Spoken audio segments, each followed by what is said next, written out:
जय हिंद, वंदे मातरम। प्यारे साथियों, आपको बता दूं जो जीव विज्ञान की श्रृंखला थी 25 क्वेश्चन की, उसका आज ये जो है नवा पार्ट लेके आए। जिन भाई बहनों ने प्रीवियस पार्ट नहीं देखा वो चैनल पे विजिट करके देख लें। एक एक क्वेश्चन आपके परीक्षा के लिए लाभकारी साबित होगा प्यारे साथियों।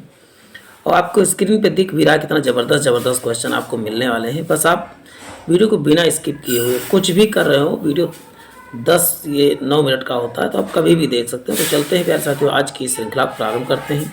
पहला है पीत ज्वर संचारित होता है किसके कारण, जो है पीत ज्वर संचारित पीलिया किसके कारण से। तो पहला ऑप्शन है एनाफिलीज के द्वारा, मक्खी के द्वारा, एंडीज के द्वारा, इनमें से कोई नहीं। तो इसका उत्तर हो जाएगा प्यारे साथियों पीत ज्वर किसके, पीलिया किससे, एंडीज मच्छर के द्वारा फैलता है। और मलेरिया जो है एनाफिलीज के द्वारा फैलता है। और आपको बता दूं डेंगू बीमारी भी एंडीज मच्छर से ही फैलती है और सभी मादा मच्छर द्वारा ही फैलता है। ये चीज़ें याद करके रखना है। नेक्स्ट क्वेश्चन आपकी स्क्रीन पे दिख रहा है प्यारे साथियों, निम्नलिखित में से कौन सा रोग संक्रामक है।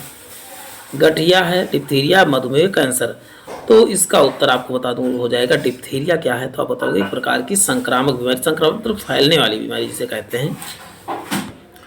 क्वेश्चन है निम्नलिखित में से कौन सा रोग प्रायः वायु के माध्यम से फैलता है।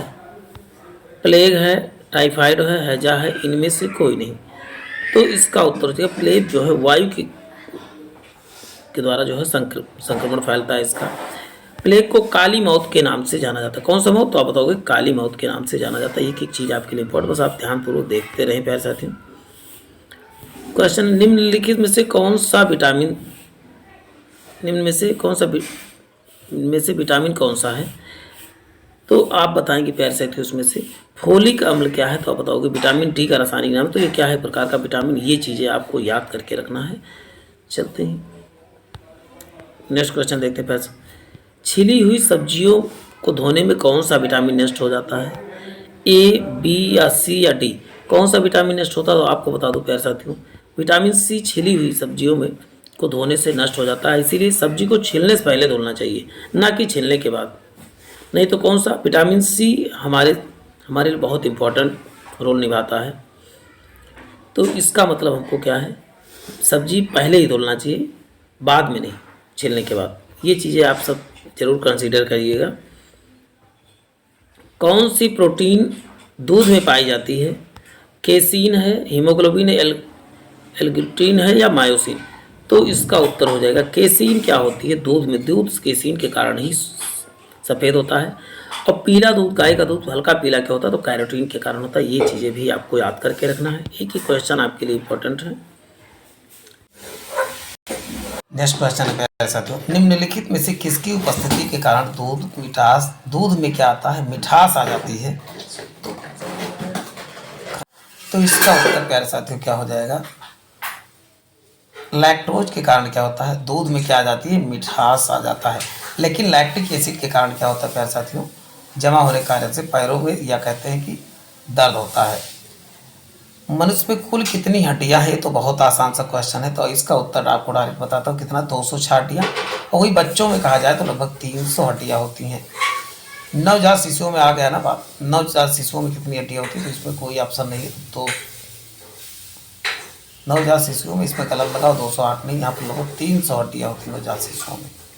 चलते हैं नेक्स्ट देखते हैं, मनुष्य की खोपड़ी में कितनी अस्थियाँ होती हैं, खोपड़ी में कितनी अस्थियाँ होती हैं। तो इसका उत्तर खोपड़ी या कपाल कहा जाए, कपाल में कितनी, 8 हड्डियाँ। और सिर में कितनी होती है, सिर में आप बताओगे 29 हड्डियाँ होती हैं। ये चीज़ें याद करके रखना है। मनुष्य के शरीर में पसलियों की संख्या कितने जोड़े होते हैं, पसली कितने जोड़े होते हैं। तो इसका हो जाएगा उत्तर 12। और वैसे कहा जाए तो कितना, 24 हो जाएंगे। और वैसे छाती में कहा जाए तो छाती में 25, एक स्टर्नम को जोड़ के 25 हो जाते हैं। शरीर में सर्वाधिक प्रबल अस्थि कौन सी है, सर्वाधिक प्रबल अस्थि कौन सी है। तो इसका उत्तर हो जाएगा प्यारे साथियों जबड़े की हड्डी, क्या सबसे मजबूत हड्डी कह सकते होती है। क्वेश्चन है पाचन तंत्र का हिस्सा कौन सा नहीं है, यकृत नहीं, कि आंत नहीं, कि कार्निया नहीं, या पित्ताशय नहीं।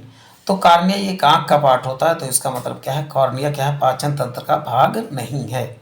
चलते हैं, दुग्ध प्रोटीन को पचाने वाला एंजाइम कौन सा है, दुग्ध प्रोटीन को पचाने वाला यानी दूध वाले प्रोटीन को।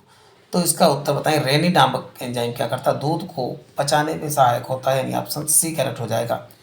और ट्रिप्सिन तथा पेप्सिन क्या है, प्रोटीन को पाचक करते हैं। प्रोटीन का कौन पचाता है, ट्रिप्सिन तथा पेप्सिन, दोनों को याद करके रखना है। अधिकतम पोषक तत्व रक्त में कहाँ पर अवशोषित किए जाते हैं, मुंह में, छोटी आंत में, बड़ी आंत में, पेट में। तो इसका उत्तर प्यारे साथी क्या बताएंगे आपको, छोटी आंत में जो है अधिकतम पोषक तत्व का जो क्या होता है अवशोषण होता है, और बड़ी आंत में केवल जल और खनिज लवण का अवशोषण होता है। तो दोनों चीज़ें आपको याद करके रखना है। लार में कौन सा एंजाइम पाया जाता है, तो इसका उत्तर बताएंगे, टाइलिन नामक एंजाइम कौन सा किस में पाया जाता है, लार में पाया जाता है, जो मंड या स्टार्च को पचाने में सहायक है। पेट में भोजन पचाने के लिए निम्नलिखित में से किसकी खास आवश्यकता होती है, पानी की या हवा की या खनिज की, एंजाइम की। तो इसका उत्तर हो जाएगा, एंजाइम क्या करते हैं, भोजन की पाचन में सहायक होते हैं। तो इसका उत्तर हो जाएगा ऑप्शन डी करेक्ट हो जाएगा। नेक्स्ट, मुख से निकली लार किसका पाचन करती है, तो मुख से निकली लार जो है स्टार्च का पाचन करती है। स्टार्च को ही मंड के नाम से जाना जाता है। निम्नलिखित में से किस अम्ल की उपस्थिति मानव के पेट में होती, तो मानव पेट में कौन सा हाइड्रोक्लोरिक अम्ल यानी HCl पाया जाता है।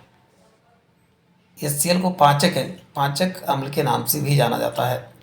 प्रोटीन का पाचन कहाँ पर होता है, मुख गुहा में, ग्रास नली में, उदर में, छोटी आंत में। तो इसका उत्तर क्या हो जाएगा, तो आप बताओगे उदर में क्या होता है, किसका, प्रोटीन का पाचन, उदर मतलब पेट कह सकते हो। पाचन क्रिया में प्रोटीन निम्नलिखित में से किस पदार्थ में बदल जाती है, प्रोटीन आपको बता दो किस में, तो अमीनो अम्लों में पाचन क्रिया के दौरान बदल जाती है। अमीनो अम्ल कितने, तो 20 टाइप के होते हैं।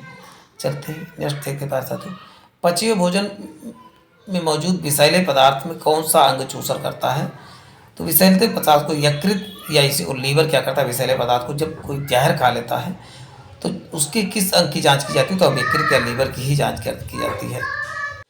क्वेश्चन है, पित्त निम्न में से किसके द्वारा पैदा किया जाता है, यकृत के द्वारा, ग्रहणी के द्वारा, अग्नाशय के द्वारा, आमाशय के द्वारा। तो इसका उत्तर हो जाएगा, पित्त जो है किसके द्वारा उत्पन्न किया जाता है, तो यकृत के द्वारा जमा कहाँ पर होता है, तो पित्ताशय में जमा होता है। ये चीज़ें याद करके रखना है। पित्त जमा होता है कहाँ पर, ग्राहणी में, पित्ताशय में, प्लीहा में या यकृत में। तो इसका उत्तर आपको बताएं प्यारे साथियों को, जब पित्त कहाँ जमा होता है, पित्ताशय में। तो प्यारे साथियों आज के लिए इतना ही, फिर मिलते हैं एक नए सेशन में। जय हिंद, जय भारत।